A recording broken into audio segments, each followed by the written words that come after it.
What's up, everyone? Welcome to Wingnuts RC. Well, I tried to give Amazon the benefit of the doubt. I got a message from them today saying to contact them about sending me out a replacement for these tires. The ones that I originally ordered. So I thought about it and I was like, yeah, I'll give them another chance. So I called back in there. I notified them to call me. And they called me, and the first person I talked to, he was very helpful. He wanted to help me. He said that he was going to stand behind what the other people said, and I'm going to attach those screenshots of my conversation here so that you all know that I'm not making this stuff up.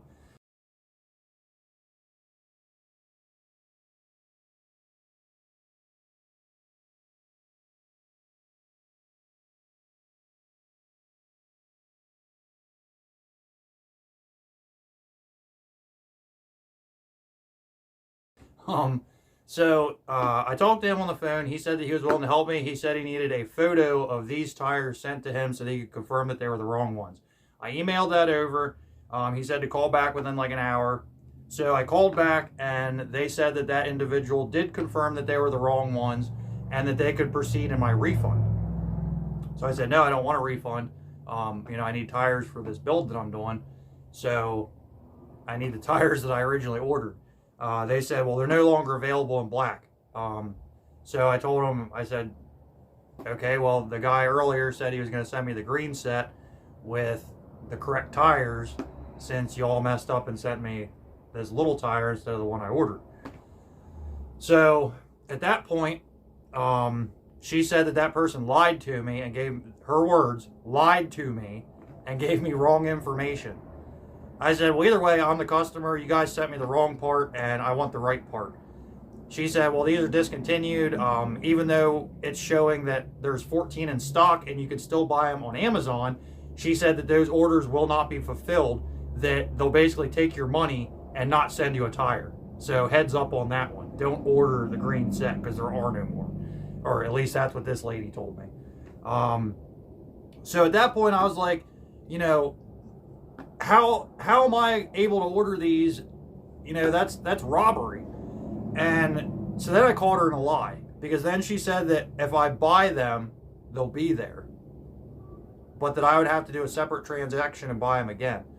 So I said, well, what's the point in that? Like, I already gave you money for a product that I didn't receive. Like, technically that's theft by deception if you want to go legal terms.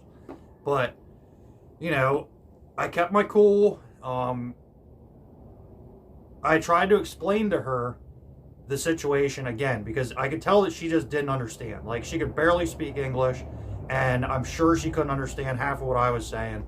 I know the more escalated she got, because she was like yelling at me, and she started speaking in her native language, which, was kind of comical. But then when I asked to be connected with her supervisor, she cussed me out.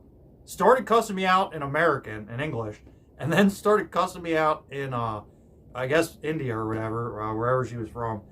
And I didn't even know how to react to that. Like, it infuriated me that me as a customer is going to get treated like that, but also, like, how many of you guys get treated like that whenever you try to call them?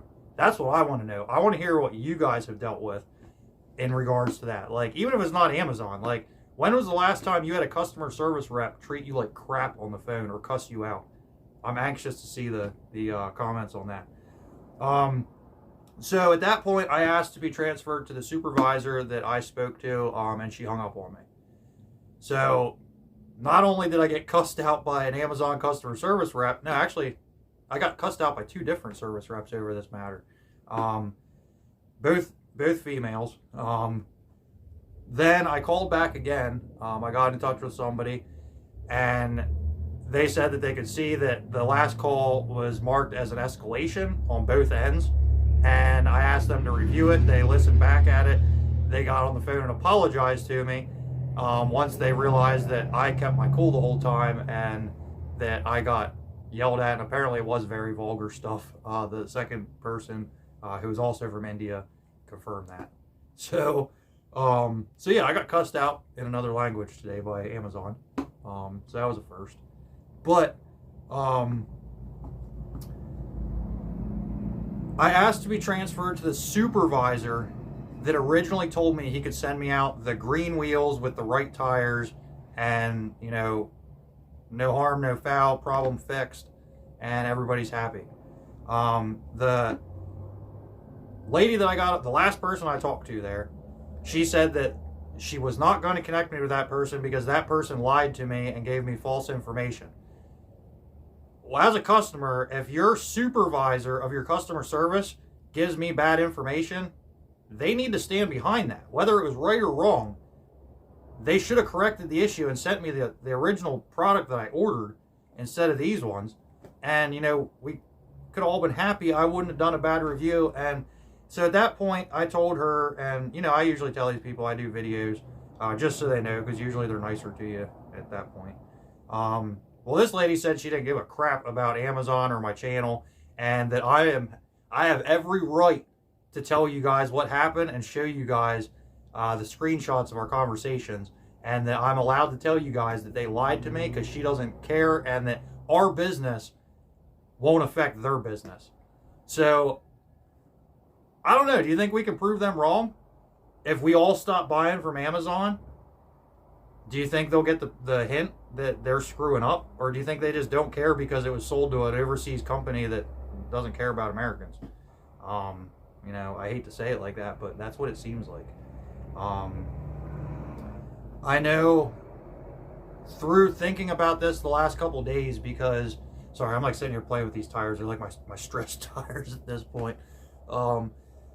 So thinking about this the last few days, like, do I want to continue business with them or not? Because, you know, there's a lot of stuff I get off of Amazon, like Injora parts and stuff. Or like, you know, when they have deals on tires for $15 or $30 or whatever, you know, I scarf them up. You know, also Casey gets a lot of stuff on there. She gets like gems and sage and all that stuff. But actually, the last time she got sage, it was like these twigs, and like there was no sage on it. And when she burned it, it gave us all headaches in the house. So I think they were passing off some random weed as sage on that sale. But, you know, at any rate, like, you know, we do get a lot of stuff off there. So I've been thinking how I want to handle this. You know, if I want to trash them, if I want to, you know, part ways with them and not buy anything off their site anymore. And I've decided that I'm not gonna buy anything from Amazon anymore. Like, they will no longer have my business. If Casey wants to get something off of there, you know, that's on her. As far as Injora goes, I've been doing a lot of research on Injora because I would like to have their parts featured on this channel. So Injora, if you're watching, you know, hit me up. My Facebook, my Instagram, all that stuff's on my description. If any of my subscribers want to add any of those, you know, you guys can direct chat with me on them, and, you know, I'm fine with doing that. So feel free to hit me up on there, add me and all that good stuff. But, you know, in doing some research on Injora, I found that they actually have a website completely separate from Amazon that you guys can order anything you want from Injora on. So I strongly urge you to deal direct with any company that you come across on Amazon. See if they have a website. If you can get stuff from them direct, you're going to have a much better experience if you have any issues with your shipment. So, you know, I don't want to ramble anymore. I just wanted to get that off my chest and let you guys know that, you know, Amazon's not who they used to be. I don't even know if they're owned by the same people. I know 5 years ago I would call there and I would get somebody that could speak English that was more than willing to help me. Now, you know, in the last 2 days, I've talked to probably, I don't even know how many people at Amazon, like probably 10 different people at least, and not one of them could speak fluent English. That's sad. You know, that's an American company. And how many people, like, you know, I'm unemployed technically. You know, I'm not getting paid from YouTube yet. And, you know, I search on Indeed for jobs every day. And every place when I call to check up on my application, they say there's like, you know, a couple thousand candidates that put apps in. So that tells you how many people are unemployed right now in my area. So I'm sure it's like that across the country. You know, I'm sure we're all hurting. But what I'm getting at with that is, if there's so many people unemployed in America, why are they hiring people that can't speak English to work customer service in an American-based company that most of the people are from America that order on that company? I don't know. I'm not trying to start any waves there or anything, but that's a thought that I had, and I don't know. You know, what do you guys think about that? I want to hear what you guys' opinions is on hiring people for customer service that can't speak English in an American company when so many of us need a job. I'm going to wrap this up with that. This is Wingnut for Wingnuts RC. I'm going to go squeeze my stress tires some more and maybe put these on something so I'm not so pissed off about the whole situation. Peace.